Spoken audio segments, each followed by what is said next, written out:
So চা করতে কি হয়ে গেল বেশ খারাপ, কিভাবে হলো আমার সাথে এমন? তো চলো পুরো মিনি ব্লগটা দেখো।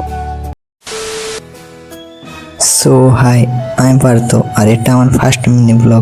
আজ সকালের শুরুটাই হচ্ছে দেরিতে করে ঘুম থেকে উঠে। ফোনটা হাতে নিয়ে দেখি সময় হয়ে গেছে 6:30 উঠেই চলে গেলাম এক্সারসাইজ করতে, মানে যেটা আমি নেকামো করি।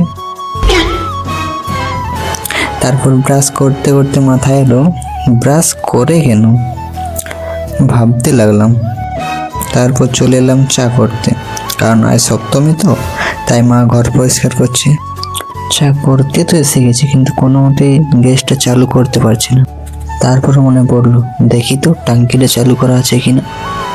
मेरा दिमाग कुछ ज़्यादा ही फास्ट चलता है। তারপর গ্যাস চালু হয়ে গেল। কি দেখলে তো কত আমার বুদ্ধি। তারপর পর্যাপ্ত পরিমাণ চিনি দিয়ে দিলাম, তারপর হালকা চাপাতি দিয়ে দিলাম, তারপর যেটা না দিল সম্পূর্ণ আদা দিয়ে দিলাম। তারপর চায়ের সুগন্ধে আমার ভাই চলে এলো চা খেতে। সো আমার চা রেডি,